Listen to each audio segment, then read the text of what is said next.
നമസ്കാരം. കൈപ്പേശ്ശേരി ഗോവിന്ദമ്പുരി. നമ്മൾ കേരളത്തിലെ നിന്ന് ഒരുപാട് ജനങ്ങൾ പോകാറുള്ള ഒരു ക്ഷേത്രമാണ് തിരുപ്പതി അമ്പലം. തിരുപ്പതി ബാലാജി എന്ന് പറഞ്ഞാൽ കലിയുഗത്തിൽ ഭഗവാനെ രക്ഷിക്കാൻ വേണ്ടിയിട്ട് ഉണ്ടായ വൈകുണ്ഠമാണ് എന്നാണ് പറയണത്. ശരിക്ക് പഴയ കാലത്ത് വളരെ പുരാതന കാലത്ത് ഭൃഗു എന്ന് പറയുന്ന സന്യാസി ശ്രേഷ്ഠൻ ഈ ഏറ്റവും ശക്തരാരാണ്, ഈ ബ്രഹ്മാവ് പരമേശ്വരൻ മഹാവിഷ്ണുവിൽ ആരാണ് ഏറ്റവും ശക്തരെന്നറിയാൻ ഒരു പരീക്ഷണം നടത്താൻ തീരുമാനിച്ചു. അങ്ങനെ ബ്രഹ്മാവിൻ്റെയും പരമശിവൻ്റെ അടുത്തൊക്കെ പരീക്ഷണം നടത്തി ലാസ്റ്റ് മഹാവിഷ്ണുവിൻ്റെ അടുത്ത് പരീക്ഷണം നടത്താൻ അദ്ദേഹം ചെന്നു. ഭൃഗു എന്നാണ് അദ്ദേഹത്തിൻ്റെ പേര്. അദ്ദേഹം മഹാവിഷ്ണുവിൻ്റെ ചങ്കിൽ കയറി ചവിട്ടി. അപ്പോൾ ഈ ഭഗവാന്റെ ചങ്കിൽ ഉറങ്ങിയായിരുന്ന ലക്ഷ്മി ദേവിക്ക് അതിനകത്ത് നീരസം വരികയാണ്. ആ നീരസം വന്നതിൻ്റെ ഭാഗമായി ഭഗവാന്റെ സങ്കടം കൊണ്ട് ആ ഭഗവാന്റെ നെഞ്ചിൽ നിന്നിറങ്ങി ഭൂമിയിലേക്ക് പോരുന്നു. ആ ഭൂമിയിലേക്ക് പോന്നു കഴിഞ്ഞപ്പോൾ ഭഗവാന് ഭയങ്കര സങ്കടമായി. ലക്ഷ്മി ദേവിയെ കാണാത്തതുണ്ട്. ഭഗവാനും പുറകെ വരികയാണ്. അങ്ങനെ ഭഗവാൻ ഇവിടെ വന്ന് തപ്പിയപ്പോഴെന്താ മനസ്സിലായത്?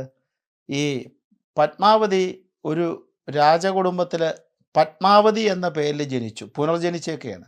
അവിടെ പത്മാവതിയായി വളരുകയാണ്. ഭഗവാൻ മഹാവിഷ്ണു ഉറുമ്പുകളുടെ കൂട്ടത്തിൽ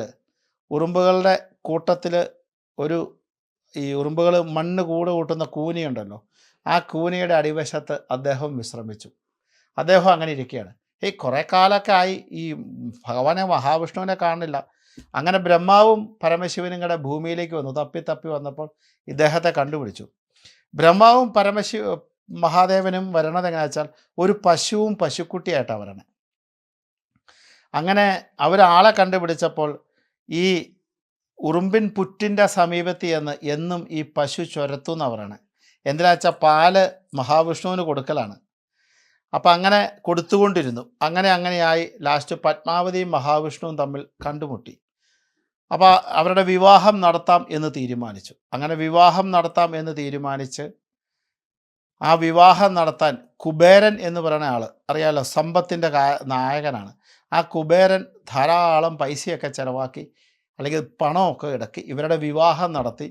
ആ വിവാഹം നടത്തി കഴിഞ്ഞപ്പോൾ മഹാവിഷ്ണു പറഞ്ഞു, ഈ സമ്പത്ത് മുഴുവൻ തിരിച്ചു കൊടുക്കണം, അതിനായിട്ട് ഞാൻ ഈ കുന്നിൻ ചെരുവിലിരിക്കുകയാണെന്ന് പറഞ്ഞു.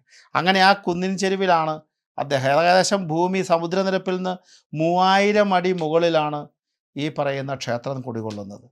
അപ്പോൾ നമ്മളവിടെ ഈ ഇന്ത്യയിലെ തന്നെയല്ല, ലോകത്തിലെ പല വൻ കോടീശ്വരന്മാരെല്ലാം അവിടെ തിരുപ്പതിയപ്പൻ അവരുടെയൊക്കെ കമ്പനിയിൽ ഷെയർ ഉണ്ടെന്ന് പറയുന്നത്.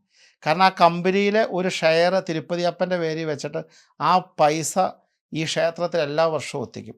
ഏറ്റവും വില കൂടിയ ആഭരണങ്ങളാൽ പൂജിതനായി നിൽക്കുന്ന, ഏറ്റവും വിശേഷ വസ്ത്രങ്ങളാൽ പൂജിതനായി നിൽക്കുന്ന, ഏറ്റവും സ്വത്തുക്കൾ കാണിക്കയായി ലഭിക്കുന്ന ലോകത്തെ തന്നെ ഏറ്റവും വലിയ ക്ഷേത്രമാണ് തിരുപ്പതി ഭഗവാൻ.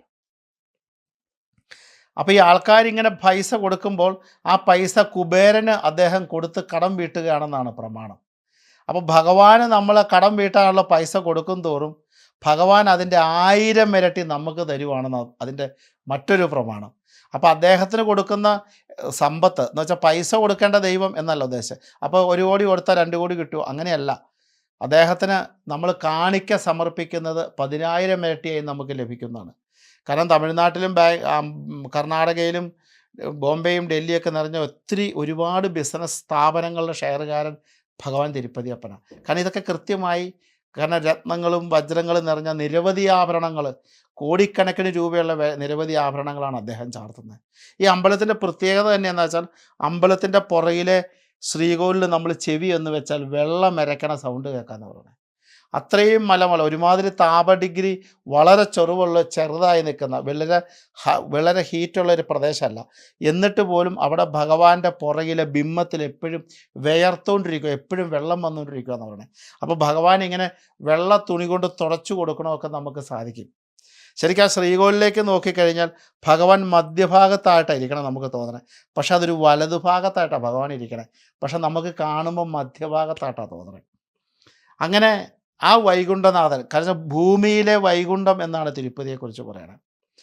അദ്ദേഹത്തെ ഒന്ന് തൊഴുന്നതും അദ്ദേഹത്തെ ഒരു പ്രാർത്ഥിക്കുന്നതും ഈ ജന്മത്തിലെ ഏറ്റവും വലിയ സായുജ്യമാണ്. ഒരു മനുഷ്യജന്മത്തിൽ കിട്ടാവുന്ന ഏറ്റവും വലിയ സായുജ്യം എന്ന് പറഞ്ഞാൽ തിരുപ്പതി ഭഗവാനെ ദർശിക്കുന്നതാണ്. അദ്ദേഹത്തിന് മുമ്പിൽ ഒരു കാണിക്ക സമർപ്പിക്കുന്നതാണ്. അദ്ദേഹത്തെ ഒന്ന് തൊഴുതു പ്രാർത്ഥിക്കുന്നതാണ്. കാരണം അത്രയ്ക്ക് ഗംഭീരമായിട്ട് ഭൂമിയിൽ വന്ന് അവതാരമെടുത്ത് പ്രതിഷ്ഠയായ ആളാണ് തിരുപ്പതി അപ്പൻ. അത്ര കേമമായ രൂപം തന്നെയാണ്. അദ്ദേഹത്തിന് പൂക്കളും പൂജാദ്രവ്യങ്ങളും കൊണ്ടുവരുന്ന ഒരു ഗ്രാമം പോലും ഇന്ന് തിരിച്ചറിയാൻ പറ്റാത്തൊരു സ്ഥലത്താണ് കേട്ടേക്കണത്. അത്രയും ഗോപ്യമായൊരു സ്ഥലത്തു നിന്നാണ് പൂജാദ്രവ്യങ്ങൾ വന്നതെന്ന് പറഞ്ഞാൽ. അവിടുത്തെ വെള്ളത്തിലൂടെ ഒഴുകുന്ന പൂക്കളെല്ലാം ചെന്ന് തീരുന്നതും ഈ ഗ്രാമത്തിലാണെന്ന് പറയുന്നുണ്ട്.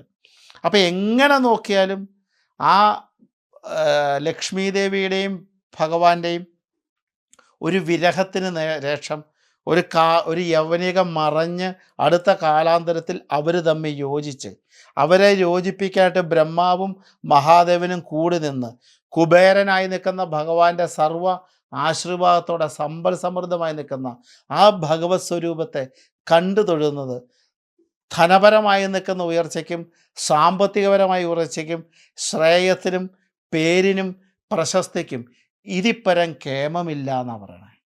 അതിഗംഭീരമാണെന്നാണ് പറയണേ. ശരിക്കും കർപ്പൂരം എന്ന് പറയുന്ന ഒരു കരിങ്കല്ലെ നമ്മൾ കുറച്ച് ദിവസം ഇട്ട കരിങ്കല്ലിന് പോലും ഒറിജിനൽ കരിപ്പൂരാട്ടോ, ഇന്നത്തെ മെഴുകല്ല, ഇട്ട കരിങ്കല്ലിന് പോലും വിള്ളൽ സംഭവിക്കുക എന്ന്. പക്ഷേ തിരുപ്പതി ഭഗവാനെ കർപ്പൂരം കൊണ്ടും ചന്ദനം കൊണ്ടും ഒക്കെ സ്ഥിര അഭിഷേകം ചെയ്തിട്ടുണ്ട്. ഇത്ര യുഗാന്തരങ്ങൾ കഴിഞ്ഞിട്ടും ആ ബിംബത്തിന് പോലും ചെറിയൊരു കേടുപാടില്ല എന്ന് പറഞ്ഞത്. അതുപോലെ തന്നെ ആ ബിംബം സ്വരൂപമായിട്ട് നിൽക്കുക, അതേ സ്വരൂപം അവിടെ നിൽക്കുന്നു. അപ്പം രൂപം കൊണ്ടായാലും ശക്തി കൊണ്ടായാലും ശാസ്ത്രീയമായിട്ടാണേലും ഭഗവാൻ അത്ഭുതമാണ്. ഐതിഹ്യ കഥകളിലൂടെയാണെങ്കിൽ ഭഗവാന്റെ ആവിർഭാവം തന്നെ പൂർണ്ണമായി നിൽക്കുന്ന കലിയുഗവരതനാണ്.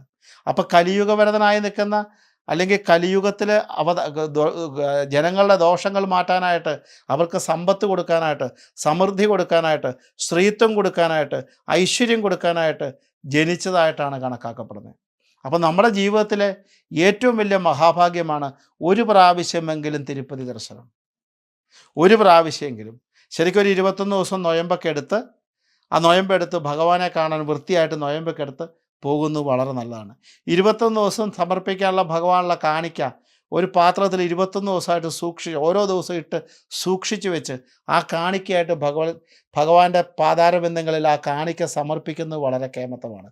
ആ ഭഗവാന്റെ സന്നിധിയിൽ നിന്ന് അല്പനേരം നാമം ജപിച്ച് അല്പനേരം ഭഗവാനിൽ ലയിക്കാൻ പറ്റിയാൽ ഏറ്റവും വലിയ ജീവിതത്തിലെ ഏറ്റവും വലിയ നന്മയാണ്, ഏറ്റവും വലിയ ഐശ്വര്യമാണ്, ഏറ്റവും വലിയ സുഹൃതമാണ്, ഏറ്റവും വലിയ ശ്രേഷ്ഠതയാണ്. അപ്പം വളരെ എന്താ പറയണേ, വളരെ കേമായി നിൽക്കുന്ന മൂർത്തിഭാവത്തിൽ കേമമായി നിൽക്കുന്ന അവതാരമായി നിൽക്കുന്ന തിരുപ്പതിയപ്പൻ ഒരു ജീവിതത്തിലെ ഒരു കുടുംബത്തിന് ഏറ്റവും കിട്ടാവുന്ന അദ്ദേഹത്തിൻ്റെ പ്രാർത്ഥന ഏറ്റവും വലിയ ഐശ്വര്യപ്രദമാണ്. അതുകൊണ്ട് തന്നെ തിരുപ്പതി ഭജനം വളരെ കേമാണ്, വളരെ ഐശ്വര്യപ്രദമാണ്, വളരെ നന്മയാണ്. അതുകൊണ്ട് തന്നെ തിരുപ്പതി ഭഗവാനെ ഒന്നറിയുന്നത്, കേട്ടിട്ടുണ്ടാവും എല്ലാവരും, തിരുപ്പതി ബാലാജിയെ ഒന്ന് കാണുന്നത് ഈ ജീവിതത്തിലെ ഏറ്റവും വലിയ പുണ്യം തന്നെയാണ്. ആ പുണ്യം കിട്ടാൻ നമുക്കും പ്രാർത്ഥിക്കാം. ഭഗവാൻ അനുഗ്രഹിക്കാതെ അവിടെ ചെല്ലാൻ പറ്റില്ല.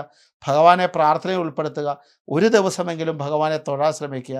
ആ ഭഗവാനെ തൊഴുന്നത് വളരെ കേമായൊരു ഫലത്തിലേക്കായിരിക്കും. അതുകൊണ്ട് അത് ശ്രദ്ധിക്കുക. നമസ്കാരം. ഗോവിന്ദ നമ്പൂരി.